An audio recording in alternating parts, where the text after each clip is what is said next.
पप्पू यादव के जो पार्टी है जन अधिकार से, उससे भी हम लोग गठबंधन करने का टिकट के लिए लड़ाई मार कर रहा है। कोई गठबंधन में ही आपस में लड़ाइयाँ चल रही है। पप्पू यादव के साथ गठबंधन करके विकास कर पाएंगे। ये भी एक बेबाक लीडर रहे हैं से जुड़े हुए अभी जो कि ट्रेंड मुद्दा कर रहा है, पप्पू यादव ने कहीं ना कहीं इस बात में अभी विरोध जताते हुए कहा कि हम MIM के साथ नहीं जुड़ना चाहेंगे। लेकिन आपका जो युवा प्रदेश अध्यक्ष है आदिल हसन जी ने कहा कि हम MIM के जो भी कार्यकर्ता हैं और पप्पू यादव के जो पार्टी है जन अधिकार से, उससे भी हम लोग गठबंधन करने का इच्छा रखते हैं। इसमें क्या आप कहना चाहेंगे? देखिए, हमारी पार्टी हमेशा तीसरे विकल्प की खोज में हमेशा रहती है और कहीं ना कहीं देखिए जो प्रदेश कमेटी है, प्रदेश कमेटी का जो डिसीजन होगा वो हम लोग बिल्कुल उन डिसीजन का सम्मान करेंगे। और कहीं ना कहीं अगर उनका मनसा ऐसा है या उनसे आपस में बातचीत अगर हो रही होगी तो ये कहीं ना कहीं बेहतर कदम है। क्योंकि अगर राजनीतिक कुछ पार्टियां मिल करके अगर किसी पार्टी आपस में अलायंस करके अगर कुछ सीट निकलता है और अवामी मुद्दे के लिए, अवाम के लिए अगर कुछ बेहतर होता है तो इस तरह का होना चाहिए, ज़रूरी भी है।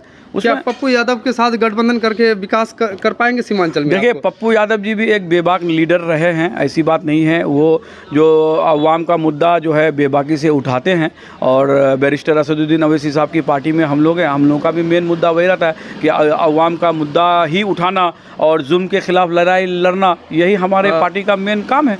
पार्टी का बात करें तो उससे अच्छा बीजेपी है। बीजेपी में आप लोग क्यों नहीं जाते हैं? लोग जबकि कहता है बीजेपी का बी टीम MIM है, तो आप लोगों का क्या इसमें? अब देखिए हम लोग बीजेपी की कभी तायद भी नहीं करते हैं, न बीजेपी की कभी सपोर्ट की बात करते हैं। और जो लोग 20-20 साल सरकार चलाते हैं वो बीजेपी का कोई टीम नहीं होता है, हम लोग बी टीम हो जाते हैं। तो देखिए, इल्ज़ाम लगाना बहुत आसान है, इल्ज़ाम को साबित करना बहुत मुश्किल है। और इल्ज़ाम सिर्फ इसलिए लगाया जाता है कि अपनी गलतियों को छुपाना है तो सामने वाले का गलती निकालो। यही राजनीतिक जो षड्यंत्र रहा है कि अगर हमें कोई गलत ना कह दे, उससे अच्छा कि सामने वाले को पहले गलत कह दो, यही है। ऐसा कुछ नहीं है, हमारा चरित्र बिल्कुल साफ है। हम अवामी मुद्दा को लेकर के अवाम के बीच में आते हैं और उसके मसले का हल के लिए हर मुमकिन कोशिश करते हैं, यही हमारा मेन काम है। बात करें अवाम की या जनता की, तो जनता अगले विधानसभा में जो अभी बीत गए उसमें 5 कैंडिडेट चुन के विधानसभा क्षेत्र में भेजे विधायक को। लेकिन अवाम का जो भी मत को निराश करते हुए दूसरे पार्टी में चले जाना, ये कहाँ तक का सही है? देखिए, एक चीज़ ये बताइए कि हम आपको वोट किए, अब आप बोले कि भाई हमको आपका वोट चाहिए, क्यों चाहिए? तो हम अवैसी साहब की पार्टी में हैं और हम अवैसी साहब के एजेंडे को लेकर के आगे बढ़ेंगे। अवाम ने आपको खूब सराहा, खूब मोहब्बत दिया, वोटों से नवाजा, आप MLA बन गए।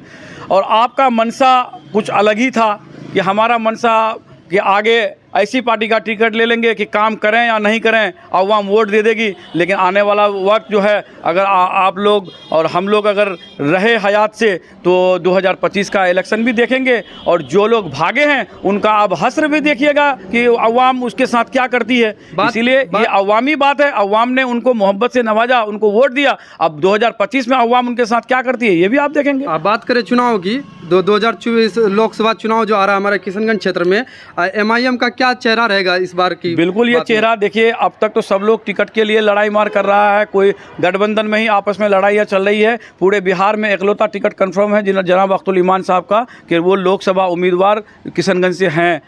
अमूर विधानसभा का क्या होगा अगर अख्तरुल इमाम साहब लोकसभा में आ रहे? देखिए, वो तो बात की बात है। मान लीजिए इलेक्शन के दौरान में तो कोई भी नेता काम नहीं करता है, उसी दौरान में कोई वर्क नहीं होगा। और जाहिर सी बात है, अगर अवाम ने उनको मोहब्बत से नवाजा और वो मोहब्बत अगर वोट में तब्दील हुआ, वो अगर MP जीत गए तो जाहिर सी बात है वहाँ उपचुनाव होगा और उपचुनाव में जो बेहतर विकासशील आदमी होगा उनको पार्टी टिकट देगी और वो वहाँ का इंशाल्लाह MLA बनेगा। साफ कहना था कि पप्पू यादव की पार्टी से अगर चाहे मौका मिले तो MIM गठबंधन कर सकती है, या चाहे पूर्णिया से हो या किशनगंज क्षेत्र से हो। तो इस सारे बातों का जवाब दिए अभी जिला अध्यक्ष MIM के। नमस्कार, आप देख रहे थे न्यूज़ नियंत्रण और स्टार न्यूज़ के साथ। तब तक के लिए धन्यवाद।